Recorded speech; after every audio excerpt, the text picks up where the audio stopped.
This is continuous coverage. Continuous coverage. In the trial of Lori Vallow Daybell from the Hidden Killers podcast. Hidden Killers podcast. That it is. This is segment number 1 from the trial on the date of the 26th of April, 2023. Let's go to the courtroom. All right, good morning, everyone. We're going back on the record on case CR 22-21-1624, State of Idaho versus Lori Noreen Vallow. The state's continuing with its case in chief.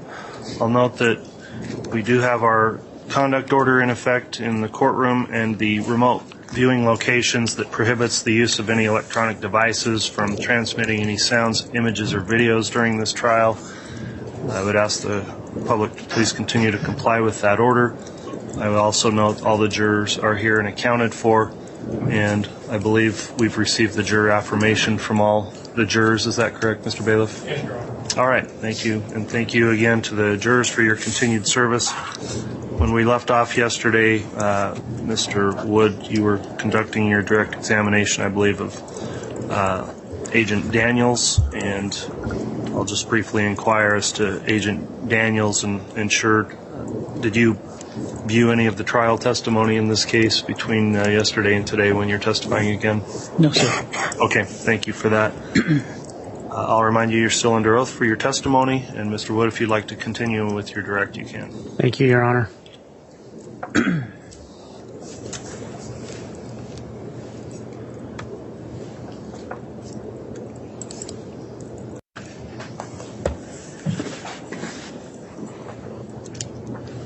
Thank you. Please be seated.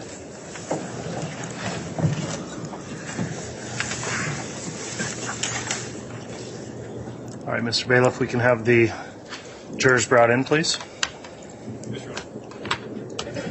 All right, thank you, Mr. Bailiff. Please be seated.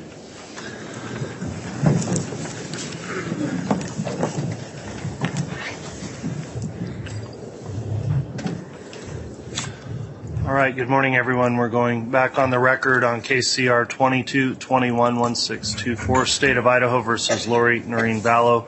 The state's continuing with its case in chief. I'll note that we do have our conduct order in effect in the courtroom and the remote viewing locations that prohibits the use of any electronic devices from transmitting any sounds, images, or videos during this trial.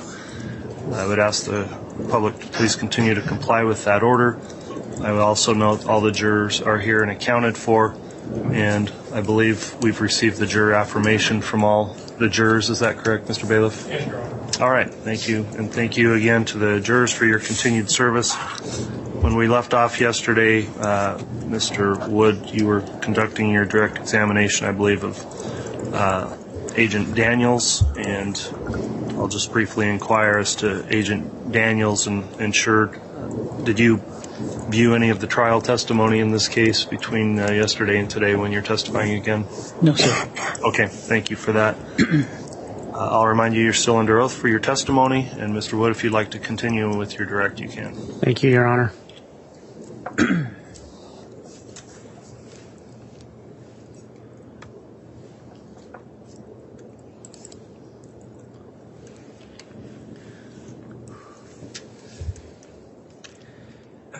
Agent Daniels, when we left off yesterday, I believe we had spoken about in this exhibit the house, the fire pit, Tylee's burial site, and the garage and shed. Is that correct? That is correct. And I call your attention to the north portion of the map, what's labeled as Site 1. Site 1 was what we called burial site number 1, and that becomes the burial site for JJ Vallow. Okay. And I believe we may have already started this, but if you could just briefly remind the jury what we're looking at here. This was just what I would call an overall photo leading toward what became burial site number 1. And burial site number 1 ends up being in the vicinity of where that laser pointer is. Okay. And this is just kind of showing you an overall of what the vegetation looked like, the higher level vegetation in that area, and then we'll gradually get closer to the site. Yeah, just 1 second, Your Honor.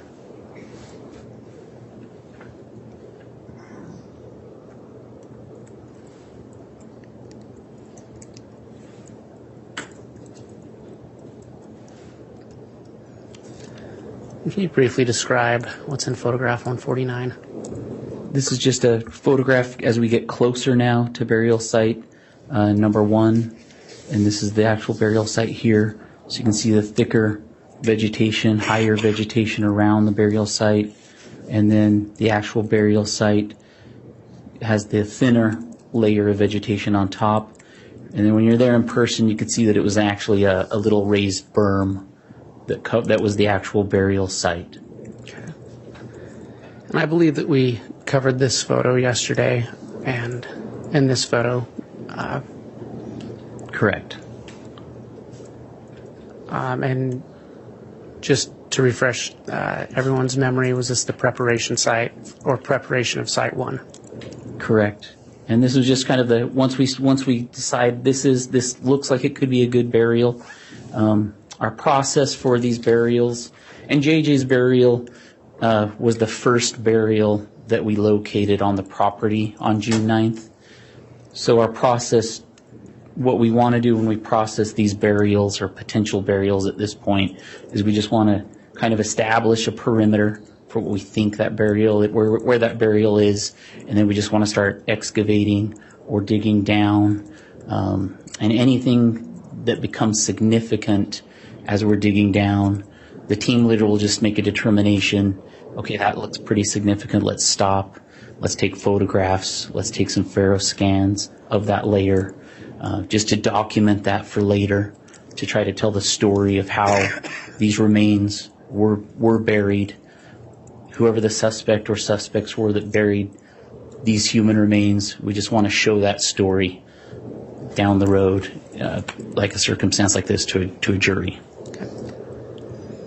And so layer by layer, first we're taking that vegetation off this potential burial. Your Honor, I'm going to object. There needs to be questions before we. I'll It's ask sustained. a It is just a narrative, Okay. and I'd ask Mr. Wood and the witness, it does need to be an exchange of question and answer. Okay, thank you. Agent, I believe we saw this photo yesterday, but if you could just briefly summarize again, just to refresh the jury's memory, what we're looking at in photo 173. So after we've removed that vegetation off the top, this is the next significant layer. So now the vegetation's gone, and now we can see those rocks that were protruding through the ground. And what's interesting now is just the precise way that these rocks are laid out. You can start to see the cut roots around this grave, especially the bigger roots. So somebody's taken time and effort to cut through these roots. And then you can start to see some board. Agent, to clarify, when you say someone has taken time to cut those roots, was it your team that cut those roots, or were they already cut? They were already cut, so our team did not cut these roots. So this is just how we found these roots in this grave or burial site number 1, as we called it at this time. And when we were there at this stage, we didn't know if this was burial site number 1 or if there would be human remains here. But this was a very good indication that somebody in this part of the field or property had deliberately placed these rocks that shouldn't belong there in this precise manner. So it's a good indication that this is a burial at this time. And what did you observe in photo 181? So once the stones and rocks were removed from that last layer, this was the next layer. So underneath those stones, rock, there was 2 planks that were observed. And so that was a good point to stop, take more photos, and do some scans. And again, you can just see the same tree roots keep becoming exposed. Okay. Detective Agent, you've described these boards and these rocks. Have you had, through your work with ERT, multiple experiences discovering and uncovering clandestine graves? Yes. So through my experience, I've probably excavated approximately 5 to 7 burials. Out of all of those burials, this is the most precise. Somebody's taken the most effort to bury these remains. And what I mean by that is I haven't seen it. Oh, here, let me ask the question. Sorry, Agent. From your experience, you talked about the deliberateness of those items placed there. Was there anything else significant or that stuck out to you about those items being placed there? So by placing these planks and rocks, a couple of things stuck out to me, and that would be you would do that in order to prevent wildlife potentially from getting to your human remains. So if wildlife got to the human remains, they could then scatter those human remains. And if they scattered the human remains, then obviously a neighbor or somebody else could find those human remains. So then the grave's not as hidden as these person would like them to be. Also, I had already described how this grave was found. There was like a raised berm. When human remains decompose, that usually means that if it had been level, there would be like a sinking of the soil once the human remains decompose. So somebody's put some thought into if the human remains decompose and there is like a sinking of that top layer, if there's a berm to it, then that will kind of level out over time. So in my experience tells me somebody's put some thought into preventing wildlife from getting to the human remains and also thinking about once those human remains decompose, not having such a depression in the soil from above. So trying to keep the remains hidden. Thank you. Agent, can you describe what we see in photo 183? So now we've removed the planks and the teams continue to excavate further into the grave. And now we can see a black piece of plastic that starts to be exposed. Okay.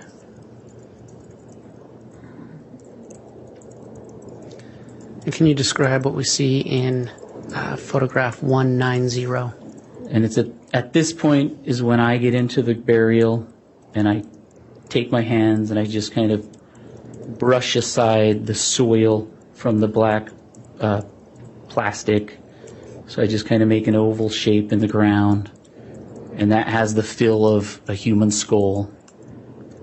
And that's what I presume it is. And at that point, I take a razor blade, because we need to determine, at this point we still don't know for sure if this is a burial and those are human remains. So we have to make that determination. So I take a razor blade and I cut into this black plastic bag. And that black plastic bag, as you can tell, it's tight. It's sucked tight to whatever's inside. So I had to pull that black plastic bag off whatever was inside, and then I make a razor blade cut to that black plastic bag, trying not to disturb any forensic evidence that might be on it. Agent, can you describe what you see in photo 191? So underneath that black plastic bag, once it was cut open, ends up being this white plastic bag. And so I kind of do the same thing, kind of pull that white plastic bag away from what ends up being the skull, the head of the human remains. And I do the same thing. I make a razor blade cut to that white plastic bag. And as I'm doing that cut, you can see kind of the human hair starts coming out, with that razor blade into my hands. And that's the point that we decide this is human remains.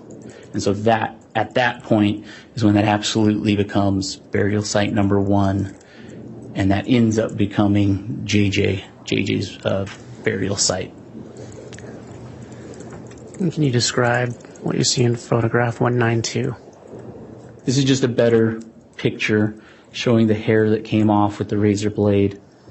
You can see the cut that was made to the white plastic, and then you can also see some duct tape that was also inside those plastic bags.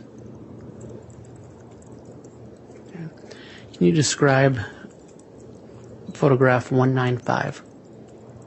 And then from that point, we know we have the human remains. This is a burial. So now the team just needs to continue excavation of the entire burial site so that we can remove the remains. Same process, just continue to excavate down until we can see the entire remains. Maybe there's other evidence in here also. So and this site, we talked about it before the other sites, but we did have a sifting operation happening at this site too. We divided this grave in half. So the top with the head was grid A, and the side with the feet was grid B. So we kind of sifted both areas, the dirt that was inside, just in case there was other evidence there. And in grid A, we had like a charcoal piece. We had a charcoal piece in B, and there's a plastic piece found in grid A. So there's other things being done too with these within the burial. You can describe what's in photo 200. The teams just continue to excavate, so we're just getting a little bit deeper. We're getting further down in that excavation process, and then you can just kind of see the roots are still there, so just things are showing up better. And what kind of tools was your team using at this point? So when we do these burials, there's multiple tools depending on how far away you are from the human remains. When we're further away from the human remains, we can use shovels, rakes to maybe get through some of those upper layers. As we get closer to the human remains, depending on what they're inside of or wrapped in, we can use those trowels that I talked about before, which are metal. When we get closer to human remains, and these ones are wrapped, so it just kind of depends on who's excavating and what the soil's like. Soils are all different, but we have metal trowels. They're hand tools that you can hold, and they're kind of angular at the top. We have wooden tools, so we like to use, if we get closer to flesh or organic material, we have wooden tools. We have clay molding tools, so they're just little different shapes. So if you get closer to skin, closer to flesh, then sometimes those clay type tools are useful. Or tongue depressors. Everybody knows what a tongue depressor is. Those are really good tools if you get closer to skeletal remains, so you're not damaging skeletal remains. So anyway, we have a wide variety of tools we can use. So it just depends on what we're facing in these different burials. Can you describe what you see in photograph 204?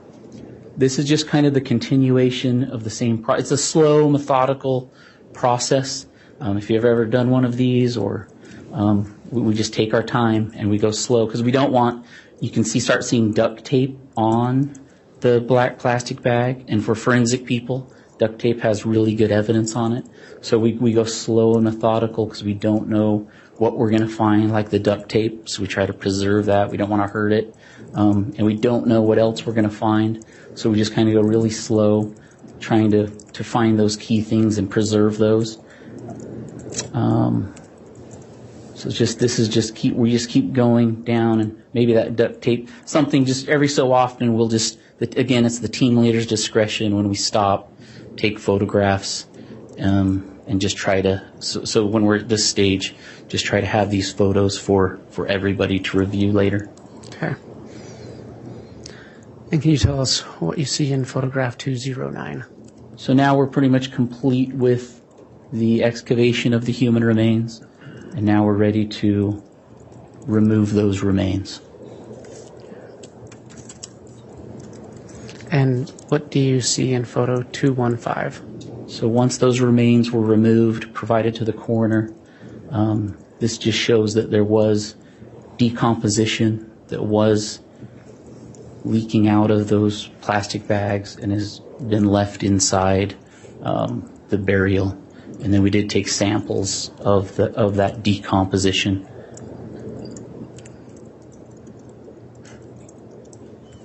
And then what do you see in photo 217? This is just a close-up of that decomposition that remained inside the burial.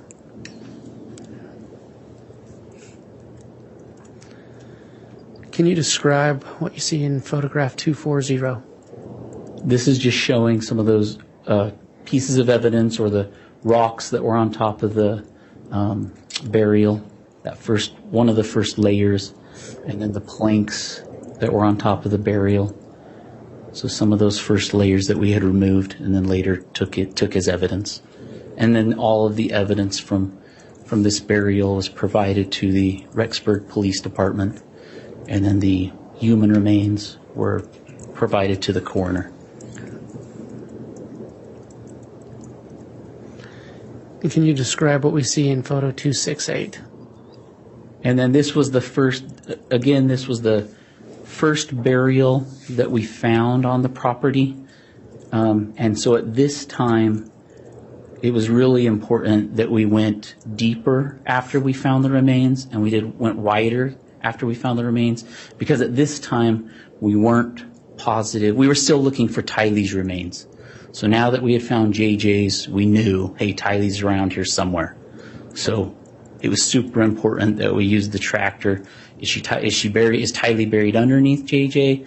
Is she somewhere in this vicinity? So we just had to use that tractor to try to see if Tylee was in this same area.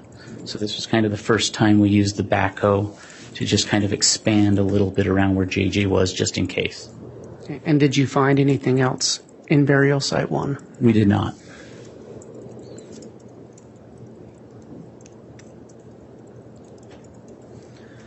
Agent, we've spoken about Faro scan data. Was the Faro scanner used at burial site 1?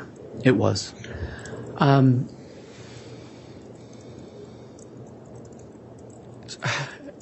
You spoke earlier about it being at the site supervisor's discretion as to when to run the scanner. As the site supervisor, can you just explain a little further what are the types of things that would lead you to have the Faro scanner run? Just these, for a burial, anything significant found while you're doing the excavation. So key pieces of evidence. In this case, you see a layer of rocks that are over a burial. You see the layer of planks over a burial. You know, when the second a black plastic bag shows up that could be the head. You know, that's those key things. You want to try to capture those, whether it's photos, scans. There's multiple ways to capture those things.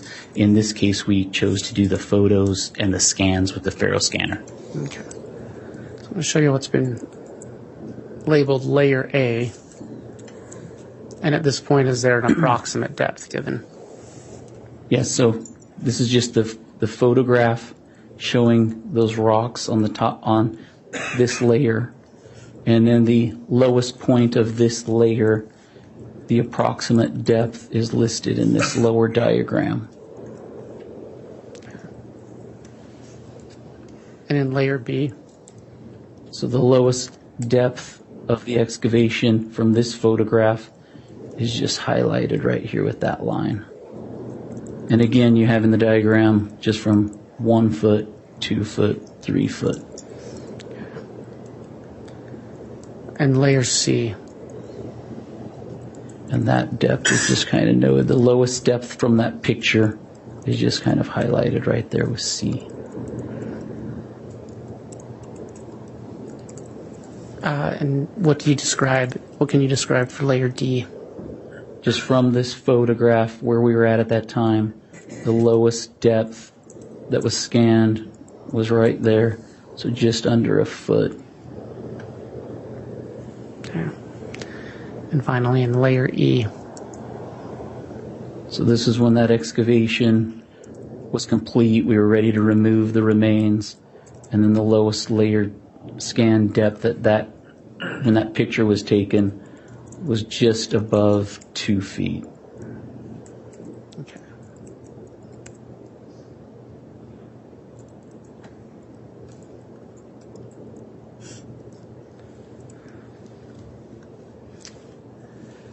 Your Honor, at this time I'm going to ask that the witness be handed what's been marked as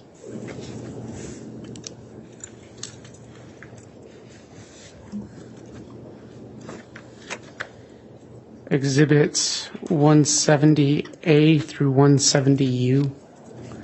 And I would, well, wait till he sees them. And the copy has been provided to counsel in the court.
Agent, can you briefly review what's been provided to you in 170A through 170U and let me know when you've had a chance to review it?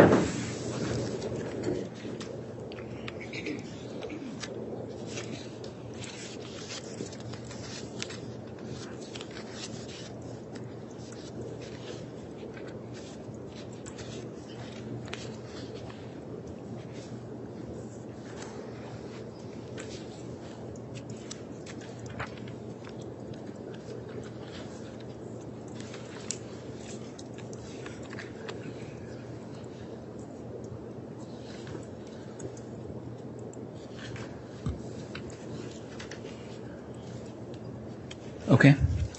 Do you recognize that exhibit? Yes. What does it purport to be? Looks like our ERT photos that were taken June 9th and June 10th. And are those, so are they the same photos that were used in your exhibit? Interactive, yes. Are those true and accurate representations of what you observed on June 9th and 10th? Yes. Your Honor, the state moves for admission of state's exhibits 170A through 170U into evidence. Any objection? Your Honor, may I have order in aid of this objection? Yes. Agent Daniels, these photographs, each one of these photographs that are in this packet are also photographs that have been shown to you in this particular exhibit, is that correct? In the exhibit, the PowerPoint exhibit? Correct. Okay. Your Honor, my objection would be that it's cumulative evidence and that it's just not needed. All right, response, Mr. Wood. Thank you, Your Honor. The reason the state is putting these into evidence is for ease of the jury in reviewing the evidence. Where this exhibit is interactive and they may not be familiar with it, it's just a simple paper copy of the pictures. So it's just simply for the ease of the jury. All right. Well, I would note that Exhibit 171, which is the interactive exhibit, does have these photographs already within it. There's an objection made that it's cumulative. I am considering that objection because the photographs are essentially all being proposed to be admitted 2 times, the same photographs. However, given the nature of the different format and having considered whether or not there'd be any undue prejudice to have the paper copies of certain photographs, I'll find that it's not cumulative and it may assist the jury, would not be overly prejudicial, so I'll allow for the admission of exhibits 170A through 170U to be admitted.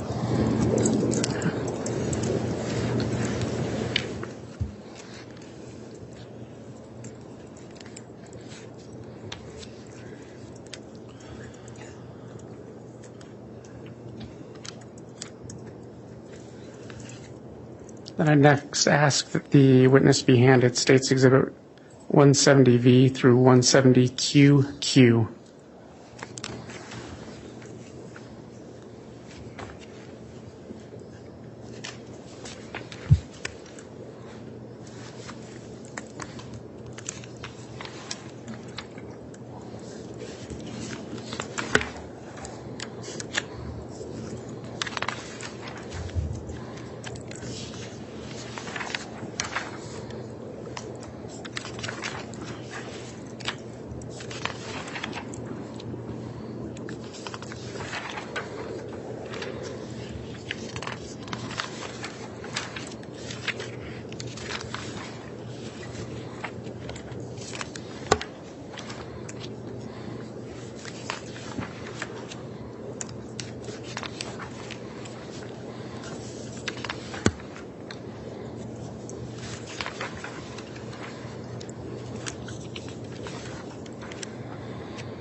Agent, can you review State's Exhibits 170V through 170QQ and let me know when you've had a chance to review them?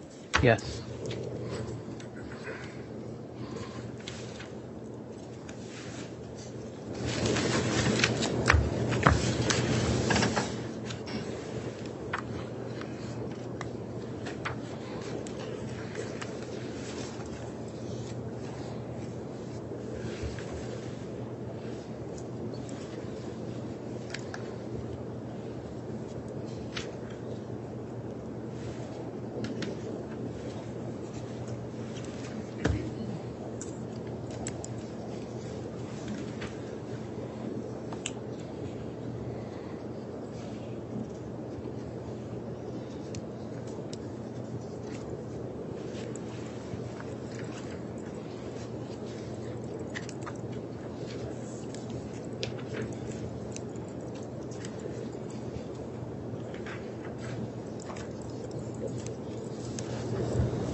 Okay, I've reviewed them.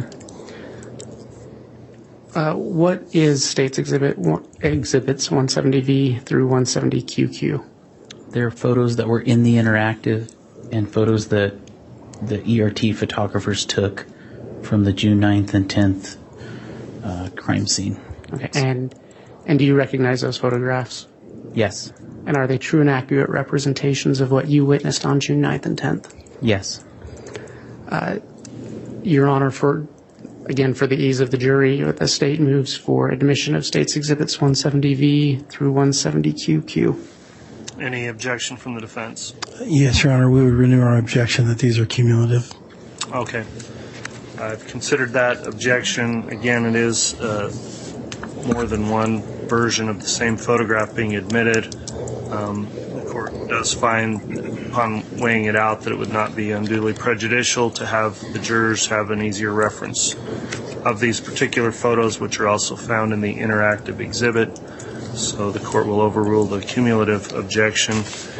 The photographs on those exhibits are admitted, and just so the record's clear, that would be V through Z, and then they start again with AA and then go sequentially AA, BB, etc. up through QQ. So those are the photographs that are now admitted.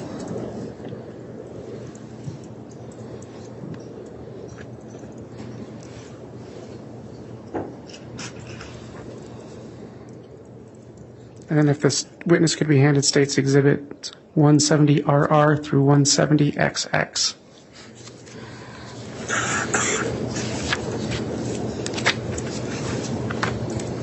Oh.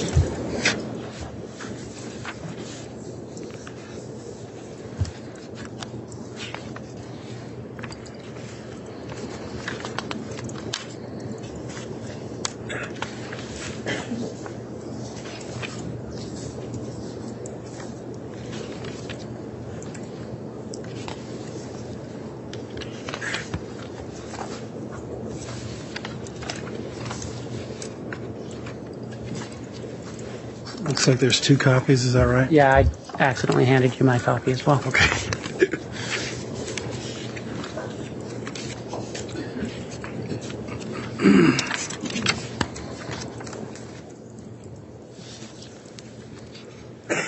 Agent, can you review State's Exhibits 170RR through 170XX? Yes.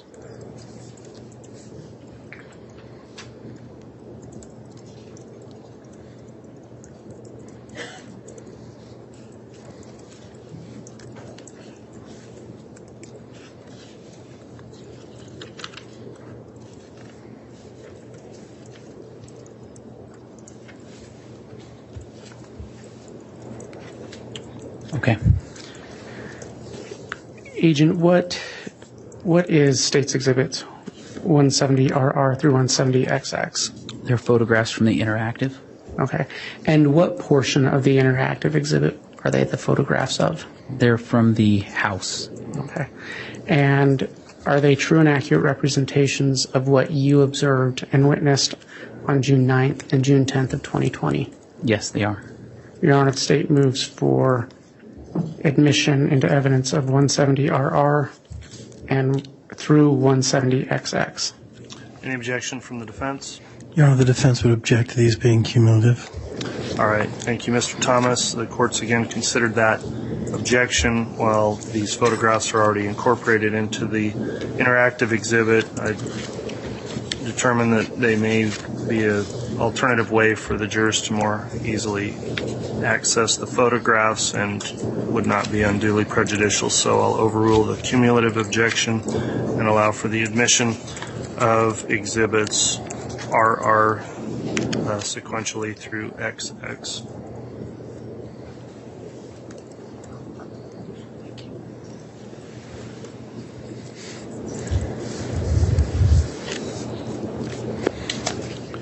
And then if the witness could be handed what's been marked as State's Exhibits 170YY through 170JJJ.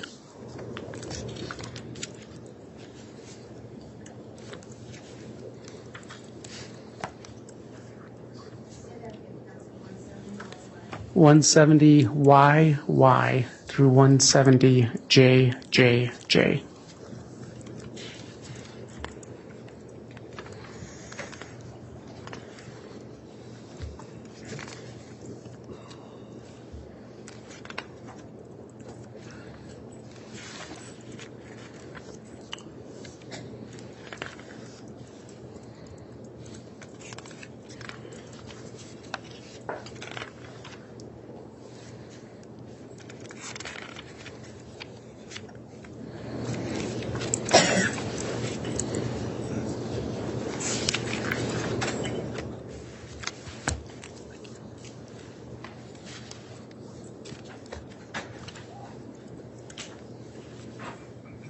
Agent, can you review State's Exhibits 170YY through 170JJJ and let me know when you've had a chance to look at them?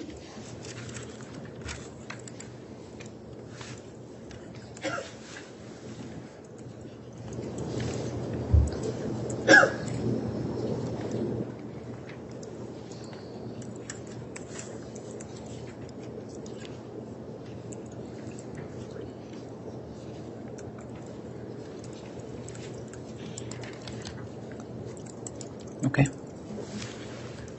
Agent, what is in State's Exhibit 170YY through 170JJJ? Photographs from the interactive. Okay. What portion of the interactive are they photographs of? Photographs from the fire pit. Okay. And are they true and accurate representations of what you observed and witnessed on June 9th and 10th of 2020? Yes. Your Honor, the State moves for to enter State's Exhibits 170YY through 170JJJ into evidence. Any objection? Yes, Your Honor, same objection. We would object to it being cumulative.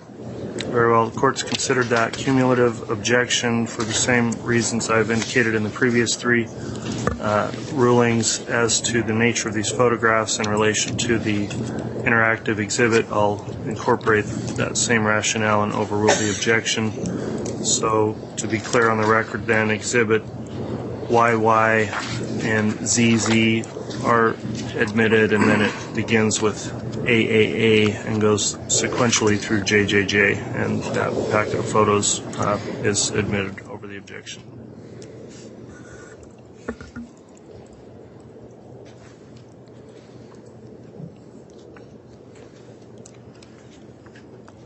And then if the witness could be handed State's Exhibit 170 KKK through 170 WWW.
Agent, can you review State's Exhibits 170 KKK through 170 WWW and let me know when you've had a chance to look over them? Yes.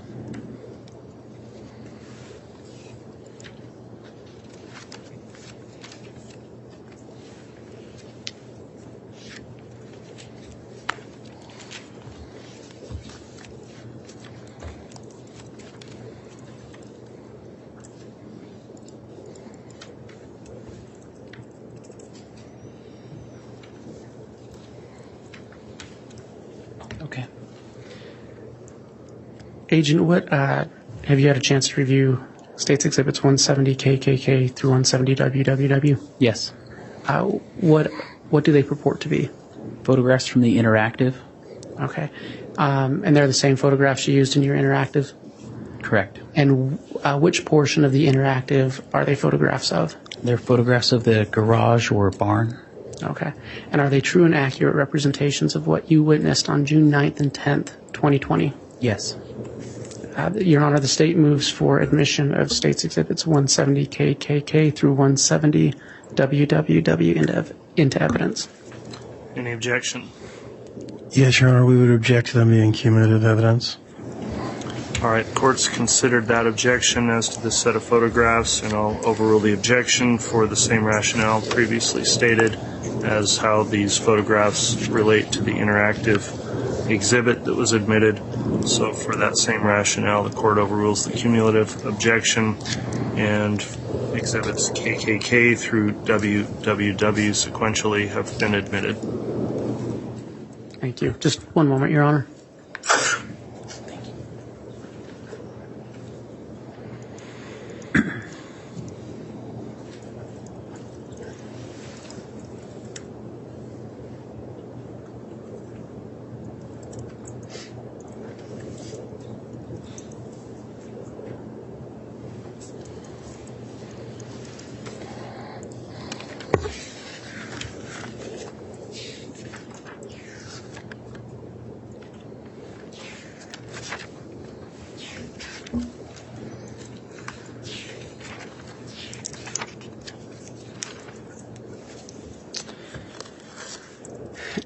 Agent, can you, based on the testimony you've given and your experience and training, to you, what were the differences or the contrast between the gravesite of Tylee Ryan and JJ Vallow? I thought there was a big difference between JJ's burial, which was our first burial that we uncovered that we just talked about, where the stones were covered in such a precise way, and the planks were there, and JJ's human remains were all intact, wrapped in the plastic bags, and then the white bag at least was on his skull from what we saw, versus burial site 2, where we at first couldn't even tell they were human remains. And then the way we found Tylee's remains, just kind of that mass of organic material at first. We didn't know what that was until we kind of pedestaled out that mass, went to uncover it, and it fell apart into pieces. Saw the burned, charred remains of Tylee's remains. So just such a big contrast for us as a team, going from JJ's, how precise everything was placed, the stones, the planks, the wrapping of the body, all intact, versus Tylee's melted, charred mass, how that was placed in that burial. The items we found in the fire pit, and at the time we didn't know, as an evidence team, we didn't know the connections, if any, but just all those evidence items that we found, but just a huge difference.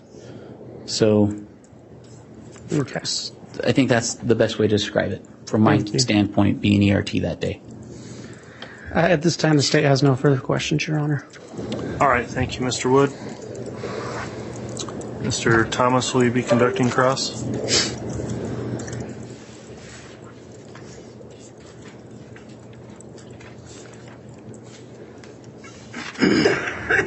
Yes, Your Honor.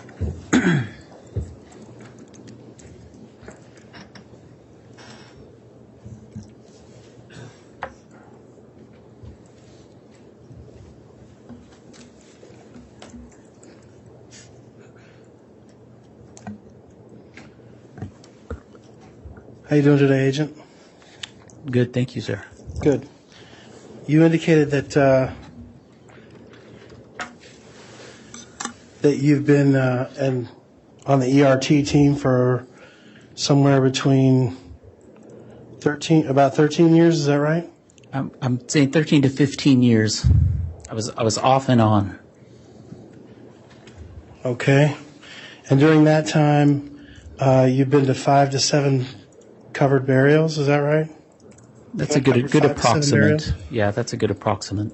Sorry, I didn't mean to talk over him. Yeah, let's make sure we don't get into that with the court reporter keeping the records, so please don't talk at the same time. So 5 to 7 burials over the past 13 to 15 years. I was on and off ERT, so I would say over the last 12 years, approximately 5 to 7 burials. Okay. And where were those burials? Were they all in Idaho? I've always been in the Salt Lake City division, which covers Utah, Idaho, and Montana. Okay. And where was your first uncovery of a burial? I'd have to look that up. You don't recall? I don't remember. Okay. Would you consider this 2 separate burials, or would you consider this particular case one burial? I would consider this 2 separate burials, mainly because of the contrast that I just described. Okay. So I guess what I'm asking is, when you say 5 to 7 burials, are you saying 5 to 7 different events, or 5 to 7 sites that you, or like, I don't know, how would you describe it? I would say some of those burials were in the same burial, and some of them were individual in one burial. Okay. So how many sites, like how many times have you gone out and done a burial uncovery over the course of your career? I'd say approximately 5 times. Okay. So I'd have to review a bunch of reports in order to give you very specific details. all right. Have you ever done a burial in Idaho? Yes. Okay. Other than this one, I guess is what I'm asking. I believe so. I believe so. I'd need to check, though, just to be sure.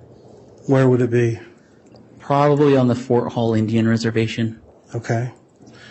And what about, you indicated that your coverage area was Utah, Idaho, and Montana? Correct. Okay.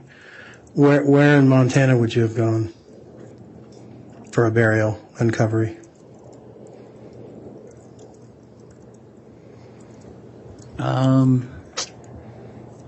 We recently were in, well, I probably shouldn't say the place.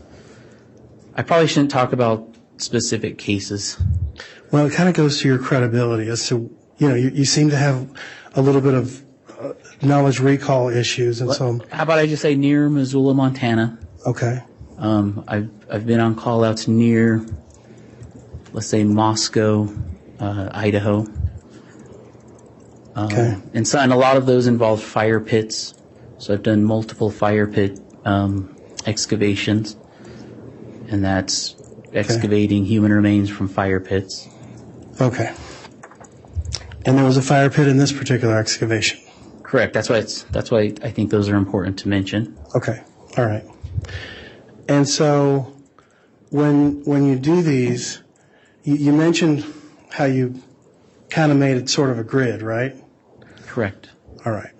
And on the grid of the fire pit, it wasn't like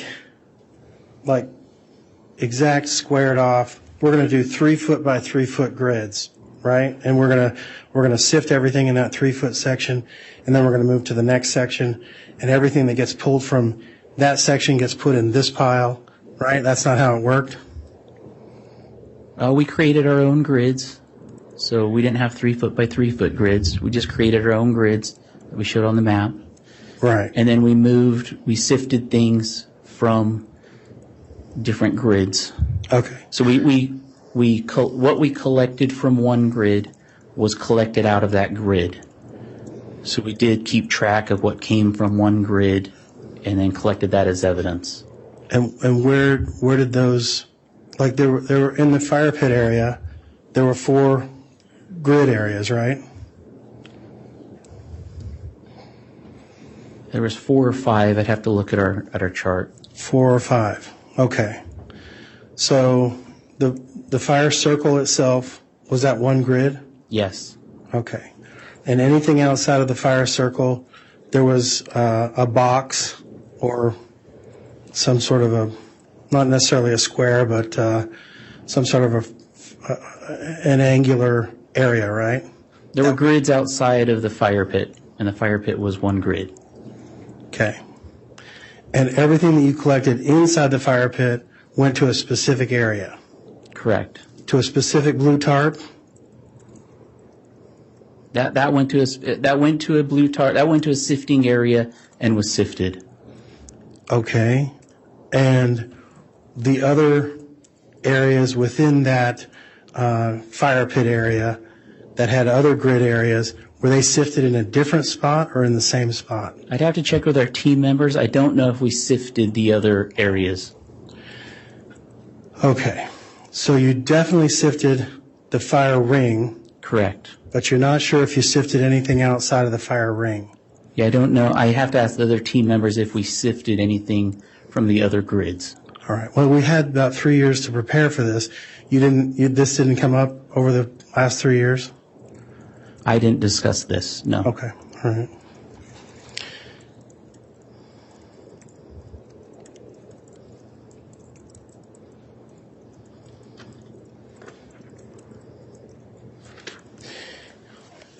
You mentioned that you were the, let me get it right here.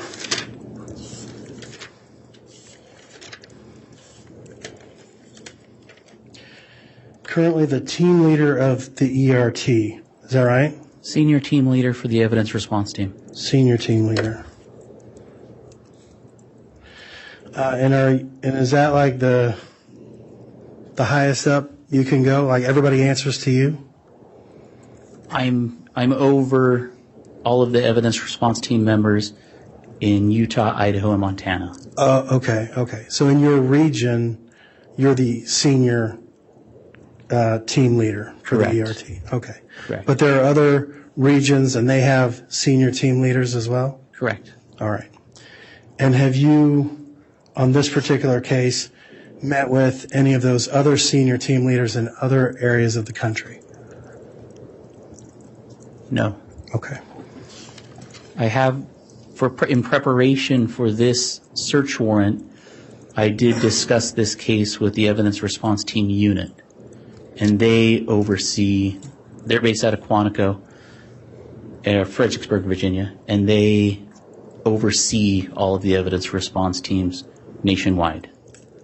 Okay, so the evidence response team, or the evidence response unit oversees the evidence response teams. Correct. Okay, that's kind of where I was going with that. Okay. Thank you, that's all I have. All right. Any redirect from the state? No, Your Honor. All right, that'll conclude the testimony then of this agent. If I'll inquire of the state, is he going to be recalled potentially, or can he be released from any subpoena? Your Honor, we believe we're done with Mr. Daniels, but just as out of a precaution, we would not ask to release him from a subpoena at this time.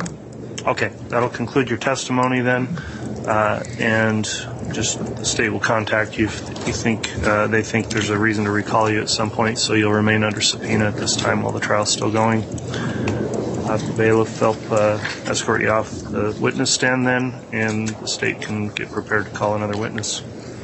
Thank you. The state would call Dr. Garth Warren.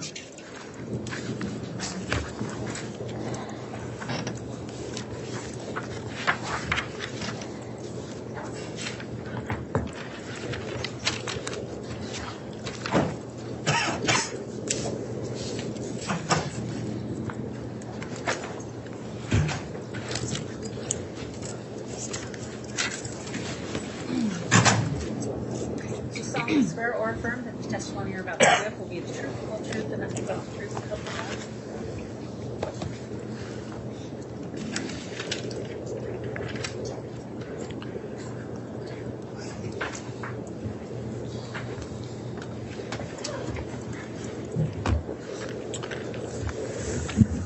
All right, now that the witness has been sworn, I'll just briefly inquire. Dr. Warren, have you viewed or listened in on or in any way reviewed any of the trial court testimony before you took the stand here today? No, Your Honor. All right, thank you for that. When you're being questioned, please make verbal responses so we keep a clear court record, and please also avoid talking at the same time as anyone questioning you so the record remains clear as well. With those ground rules in mind, then, Mr. Wood, if you'd like to inquire on direct, you may. Thank you. Can you please state your name for the record and spell it? And spell your last name. Garth Warren, Garth Warren. Dr. Warren, what is your occupation or profession?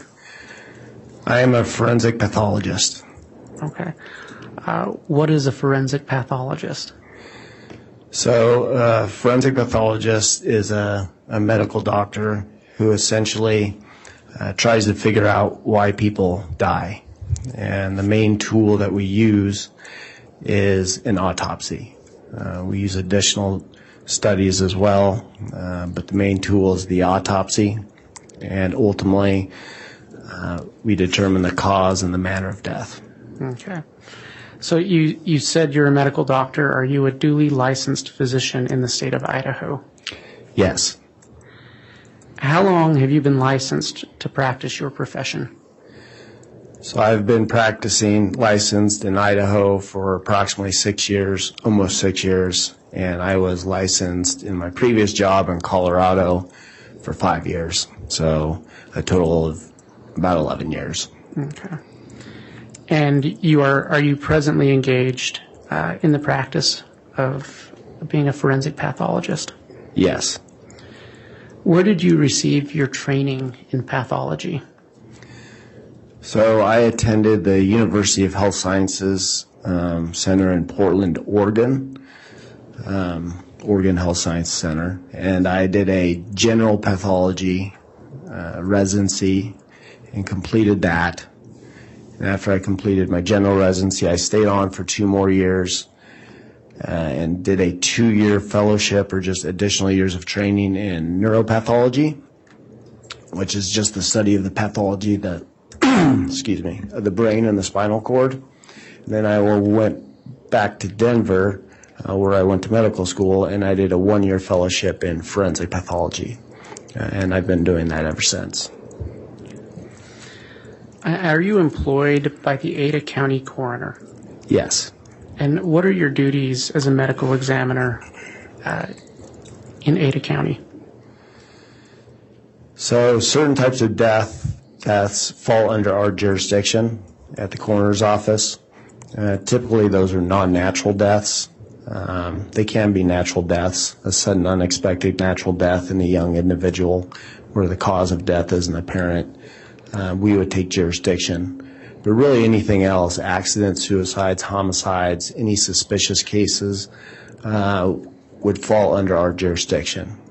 So we have a whole team at the Ada County Coroner's Office. I play one role as the forensic pathologist. I essentially will either perform an autopsy or some kind of examination to try to determine why people die when they come into our jurisdiction. Okay. To your knowledge, does the Ada County Coroner's Office have a contract with Fremont and Madison counties for you and other medical examiners to perform autopsy work? Yes. Okay. During your experience in the Ada County Coroner's Office, approximately how many autopsies have you performed? So it's usually between 200 and 250 autopsies a year. And so I've been practicing in Idaho for almost 6 years, so about 1,200 to 1,500 cases. And if you include Denver, it's between 2,000 and 2,500 cases. Okay. Are you on the staff or are you affiliated in any way with any universities or academic institutions? Yes, I am a adjunct professor at ICOM, Idaho College of Medicine, that's in Boise. We frequently have medical students who come and observe autopsies, especially those who are interested in going into pathology.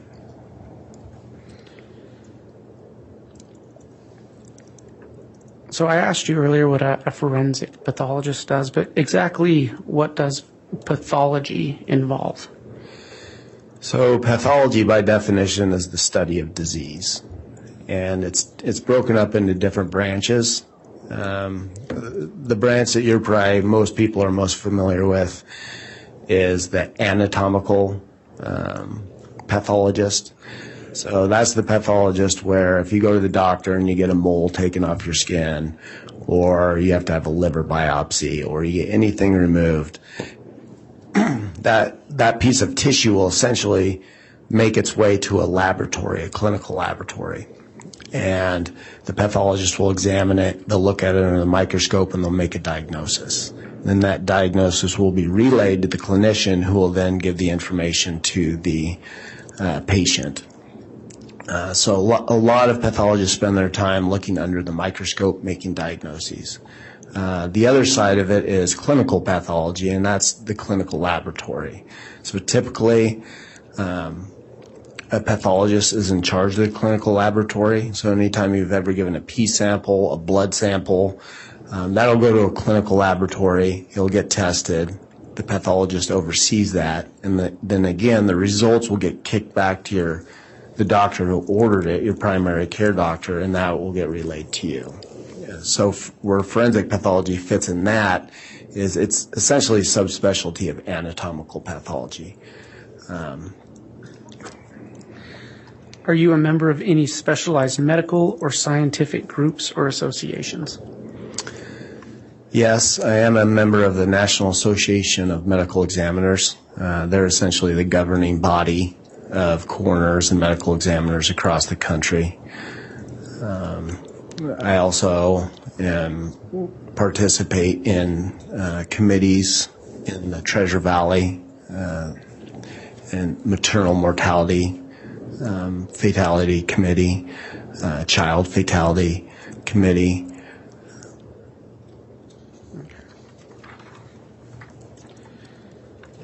Are you a member of the American Board of Pathology?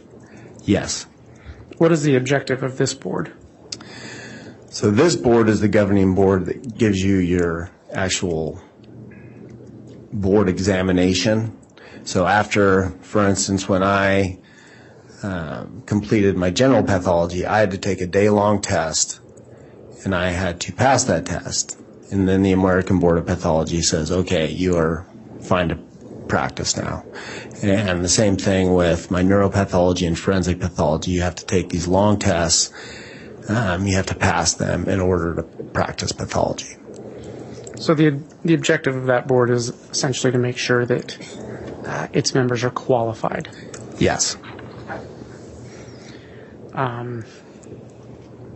So, again, we briefly spoke about forensic pathology. Will you explain in a little more detail what that term means? So, forensic pathology, that is the study of disease or trauma in the setting of the medical legal death investigation system and the legal system. So typically cases that fall under the medical examiner, coroner's offices, as I mentioned, are non-natural, and our job essentially is to do some type of examination, typically an autopsy. Sometimes we just do an external examination. We do toxicology, and we'll do other studies. We'll do x-rays and so forth. And then based on that, I have to come up with a cause and a manner of death. And that's really my ultimate job, is to determine the cause and manner of death based on my findings. Can you explain the difference for the jury between manner of death and cause of death? So cause of death is what causes you to die. So that's a heart attack would be a cause of death. A gunshot wound to the head would be a cause of death. A motor vehicle accident where somebody sustains multiple blunt force injuries, that would be a cause of death. A manner of death deals more with the circumstances surrounding the death, and it's typically broken into 5 different options. It's natural, accident, suicide, homicide, and undetermined. So every time you do an autopsy, you do the cause, and you determine the manner. One example I always give for manner is where the circumstances, and this kind of goes into play why the circumstances are so significant, is if you have somebody with a gunshot wound to the head, well, that could be self-inflicted. That could be a homicide. Somebody else did it. Could potentially be an accident. And sometimes the findings on the body would look exactly the same. So in order to determine the manner, you have to have a good idea of what the circumstances were when that individual was found, the law enforcement reports, and so forth, to accurately determine the manner of death. And based on your expertise, can you tell the jury what an unattended death is? An unattended death typically means that the death is unattended by a clinician. So most state statutes, including Idaho, is if somebody dies, for instance, in the hospital, that's an attended death. There's doctors all over the place in the hospital. An unattended death would be somebody who dies outside of the hospital in the absence of a doctor's presence. So at their home, that would be considered an unattended death. If somebody's found, say, in a park, that would be an unattended death. Okay. Is there a general procedure that you follow when performing an autopsy? Yes. What is that? So typically the first time I see the decedent or the body is in the morgue, is in the autopsy morgue. Typically the body is received in a body bag Sometimes it's sealed to preserve evidence on cases that are suspicious or homicides. Sometimes it's not. So the body is received in a body bag. We open the body bag, and the first thing I do is I observe just the decedent as is. So what were they wearing? Do they have any personal effects? Is there any evidence of medical intervention?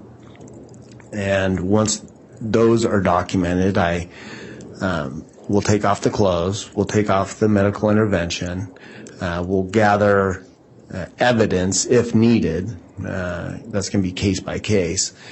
And then we'll get the body naked, and then I'll do a head-to-toe exam, which is called the external examination, where I'll describe the hair, eye color, ears, fingernails, pretty much everything from head to toe, and I'm essentially looking for anything that could be a cause of death, any natural signs of death, any trauma.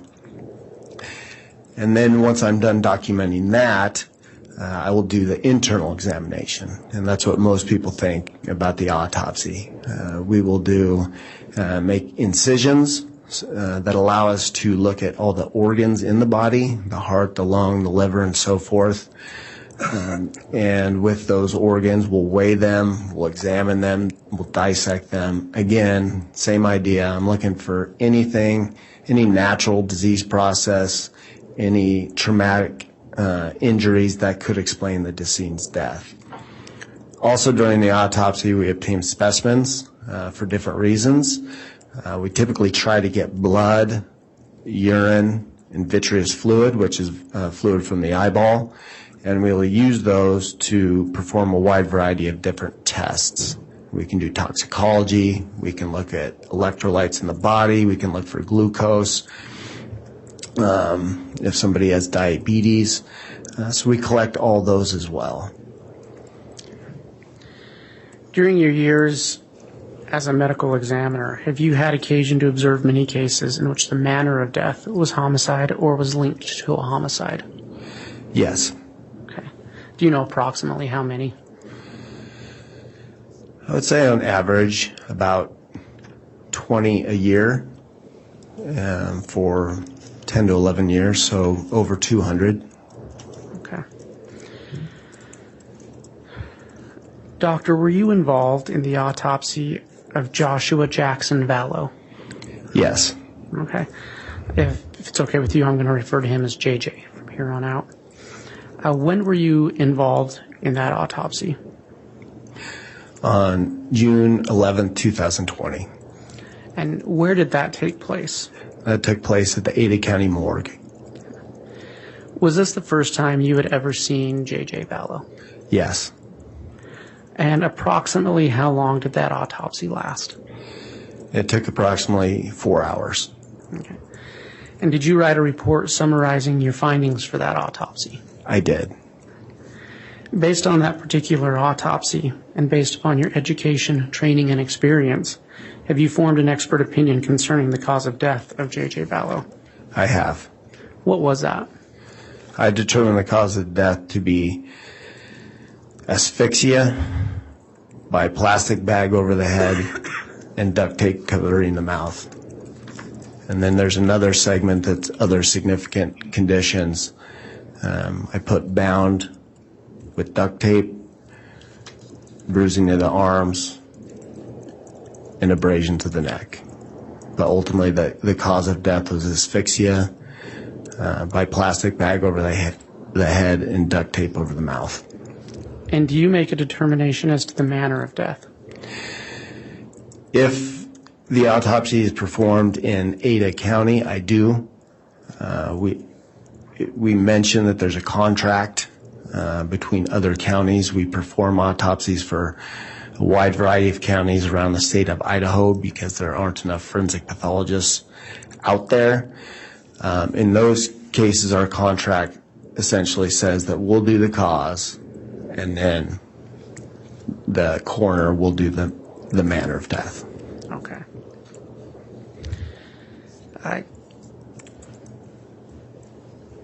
When you commenced your autopsy of J.J. Vallow, can you describe for the jury what you initially observed?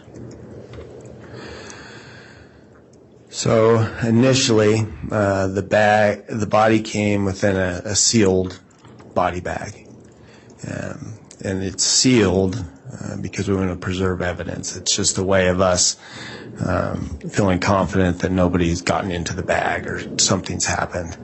So it's for evidence preservation. So we broke the seal on the bag and opened that bag up, and then the body was further enclosed within a black plastic tarp that was held together with multiple strips of duct tape.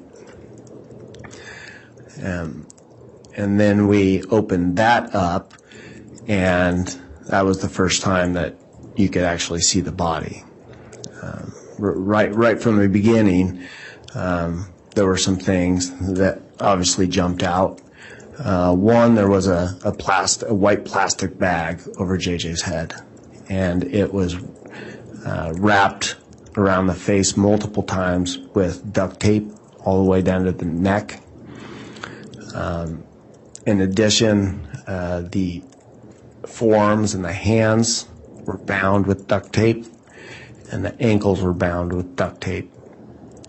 JJ was wearing red pajama tops, red pajama bottoms, and black socks. Another thing that was quite obvious is the body was in a state of decomposition. There was decomposition fluid and dirt and mold on the pajama tops and bottoms. You could tell even with the clothing on that the body was in a state of decomposition by the color of the skin. And at that point, we essentially took photographs, documented how the body was received, and then we proceeded. Okay. So you mentioned you took photographs and documented how the body was received. Did you then conduct an external examination? Yes. What steps did you take in your external examination? So for the external examination, I guess backing up a little bit, with everything that was on the body, the clothing, the duct tape, the bag over the head, at that point, we started gathering our evidence.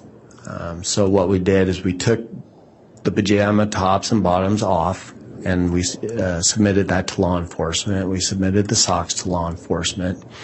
The bag over the head with the duct tape, we made a single cut, removed it carefully, and we submitted that to law enforcement.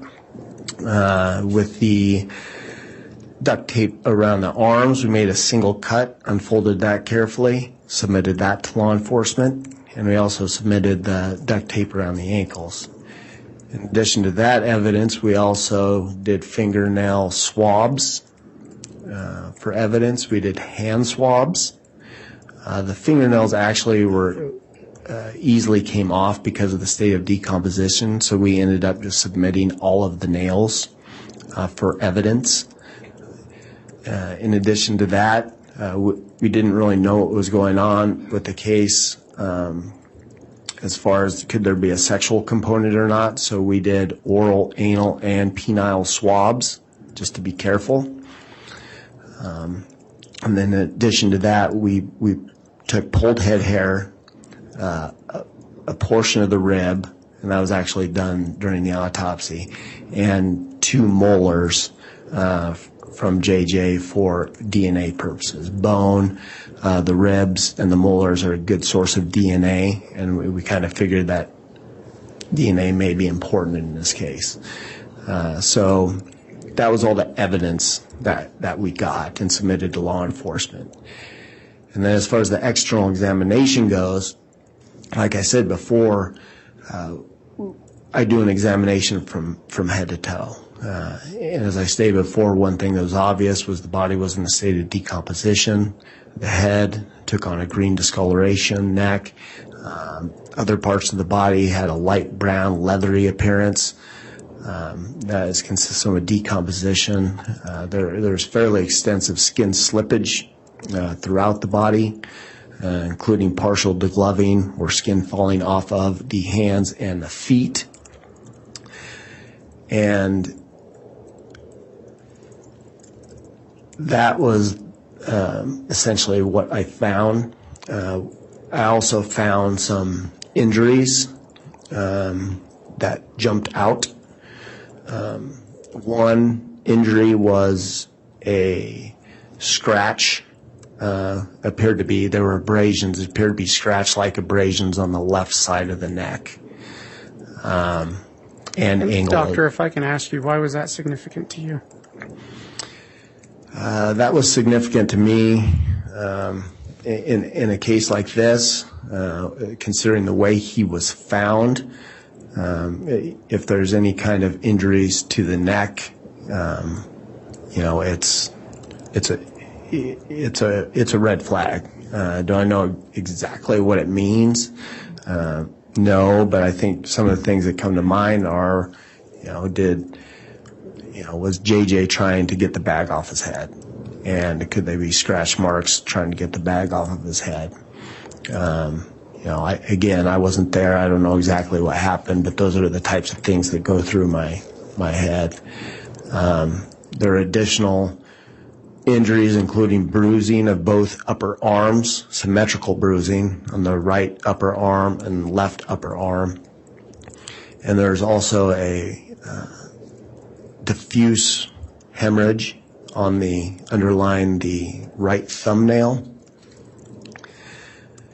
There were also other areas that were concerning or suspicious for injuries that looked like bruising. There were areas on the ankles that looked like bruising that may have been associated with the duct tape. So when I looked at it grossly, they looked like bruises. But in all the injuries I described on the arm, the leg, the ankles, what you do in a case like this where there's significant decomposition is sometimes decomposition can make things look like a bruise when it's not a bruise. So we took incisions on the body in multiple areas that were concerning for bruising. The two areas that did show at least convincing hemorrhage in the subcutaneous tissue underlying the skin were on both upper arms. The bruising on the legs or on the ankles didn't show significant bruising or show bruising in the subcutaneous tissue. So to me that means that it could have been a bruise, but I can't confidently say that it was. And so, doctor, you when you mentioned the hemorrhaging below the subcutaneous, did I say that correctly? Yes. Layer, was that confirmation of bruising on the arms? Yes. Okay. And was there anything else notable in your external examination? I believe those were the most significant findings that I can remember off the top of my head. Did you find any signs of disease in your external examination? No. Okay. And after your external examination, you conducted an internal examination? That's correct. Can you describe that process for the jury? Yes. So as I stated before, we make incisions on the torso and on the scalp that allow us to evaluate the brain, heart, lungs, look at the ribs, all the different organs in the abdominal cavity. In this particular case, all the organs were still there, and they were still well defined, meaning I could tell that's a heart, that's the right lung, there's the liver, there's the adrenal gland, so forth. All of the organs, as to be expected, showed decomposition changes, but I did not see any trauma to the internal organs, and I did not see any evidence of overt natural disease to any of the organs. Did you check for rib fractures? Excuse me. Yes, I did. Actually, when you remove the chest plate, you get a good look at the ribs. And in this case, on a case where you're really looking hard, what you do is there's a thin layer of soft tissue, the pleura, that you actually, in this case, I pulled away to even evaluate so I could actually see the bone itself, and I did not observe any rib fractures. Why would you look for rib fractures? Rib fractures, depending on the case, and that can have different meaning. It's important for me just to document everything that I see and everything that I find. So one reason is simply documenting it. I may not exactly know what it would mean at the time, but it is a finding. You can get rib fractures from trauma. For instance, you're skiing and you fall down, you get rib fractures. You can get rib fractures from CPR. We know in this case no CPR was performed, so we didn't have to worry about that. But ultimately, it's just another piece of the puzzle, another finding to explain any kind of trauma.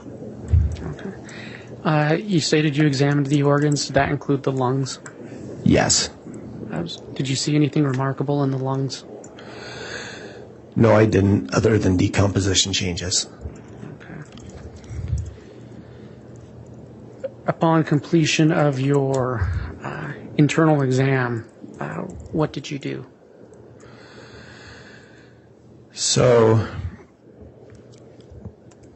I guess going back a little bit, during the exam, like I stated, during the autopsy is when you typically get samples, either to look at microscopically or to send to laboratories. So after the autopsy is completed and we had gathered that, we were able to gather basically tissue from each organ to look at under the microscope, and I did that at a later day. In this case, because of the state of decomposition, there was no blood, there was no urine, and there was no vitreous fluid. So we ended up sending a sample of liver for toxicology, which is considered a good sample to send in a decomposed case when you don't have options for the other. So after the case was done, I essentially had to just wait for those findings to look at the histology, to look and see what toxicology showed. We also did full body x-rays in this case before the autopsy, looking for any kinds of bony abnormalities. Okay. What were the results of the x-rays?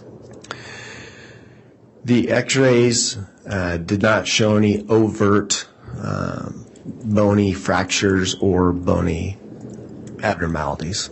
Okay. And you mentioned that you sent off portions of the liver for a toxicology report. That's correct. And did you receive the results of that? Yes. What did you find in the toxicology report? So in the toxicology report, there were low levels of ethanol, so alcohol. There was a substance or a drug called GHB, gamma hydroxybutyric acid. There was also a substance called theobromine, and I believe there's also caffeine. Do you know what theobromine is? Theobromine it can be found in cocoa and tea products. And GHB, what is that? So GHB, gamma hydroxybutyric acid, it's a drug, or one, it can be a drug, and it can be used for medicinal purposes or recreationally. For medicinal purposes, sometimes it can be used for narcolepsy. I think at one point in time it was used as a possible anesthetic or for anesthesiology. Recreationally, it's often referred to as liquid ecstasy. Some refer it to as a date rape drug. So what it does, it acts as a depressant on the central nervous system. It can give you a sense of euphoria. It can give you a sense of calming, relaxation. It can increase libido. It can cause amnesia as well. which essentially would be loss of memory during the time that the substance is on board. So recreationally, it can be used for all of those things. And in addition, GHB is naturally found in the human body. It is predominantly in the central nervous system. And again, like I stated, it acts as a depressant, and it also can be found in lower amounts in the peripheral tissues. Okay, and were the amounts of GHB, how would you characterize the amount of GHB found in JJ Vallow? The best way to describe it is inconclusive. So GHB was found. So we know through literature, the medical literature, that GHB can be found in tissues, including liver, post-mortem. So there's really no way for me to tell for sure whether this is just a naturally occurring product in the body that was there, or if JJ was given GHB. I can't say one way or the other based on the levels. Okay. Your Honor, we're about to enter a different portion of this questioning, and I wonder if this might be a good time for the mid-morning break. Okay, agreed that it is. So we will go ahead and take our mid-morning break and try to come back on in about 20 minutes or so. I know they are having some technical issues with the simulcast, so perhaps they can work on that. We'll see where things stand for that, but we'll take that mid-morning break and come back on soon. That wraps up segment number 1 of our continuing coverage in the trial of Lori Vallow Daybell. There is more to come. Press subscribe wherever you download podcasts so you don't miss any of it. This is continuous coverage Continuous coverage. Continuous coverage. in the trial of Lori Vallow Daybell from the Hidden Killers podcast. Hidden Killers Podcast.